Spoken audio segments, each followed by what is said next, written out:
COP20 has given us a new decision. Hopefully the COP will approve it in the next days under SPI.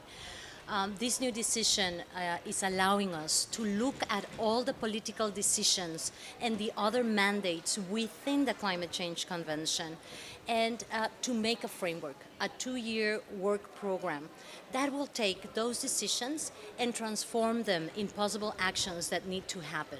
So this puts us in a completely different mood. Puts us in the implementation mood, something that is needed. We have 12 months to get to Paris. We need to start knowing how we're going to really incorporate gender equality and promote adaptation and better mitigation thanks to the involvement of women and men in this process. So the Lima work program on gender, it's an incredible step forward into this process. So what do you think has been particularly important or special in Lima that has allowed for this working group to come forward?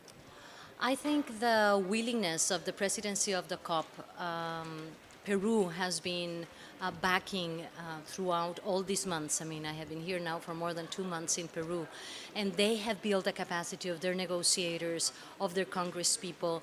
The Ministry of Environment has embraced the principle of gender equality, and the COP president acknowledged this fact during the opening ceremony. So they have given us, women from the South, the hope to have an inclusive perspective.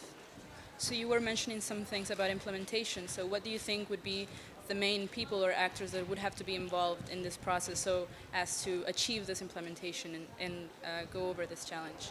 I think everyone involved in climate change, call it ministries of environment, ministries of women affairs, civil society, religious groups, all of us have a mandate now, and hopefully a stronger one when we get to Paris, to really change things. Business as usual cannot continue happening. We have millions of women all around the world that are suffering of climate change, but they're also incredible agents of change when it comes to solutions. Not involving 50% of the population is not only unfair, but sometimes you will wonder who will want to leave that amount of people as part of the solution when it comes to climate change. And what do you think has been the progress in involving both men and women and all genders into these issues, and moving forward, what could be done to ensure this? There are 14 countries worldwide that are leaders at the moment that have developed what are called climate change gender action plans. So these are countries that do not need to wait to see a framework, that they have understand the value of mainstreaming gender consideration in climate change policies. And they have embraced these platforms, these multi-stakeholder platforms that have brought together civil society, academia, universities, all the different sectors together, and engage in a national process of bringing women and men as agents of change when it comes to climate change solutions and processes. You have countries like Nepal, Liberia, Tanzania, Mozambique, Haiti.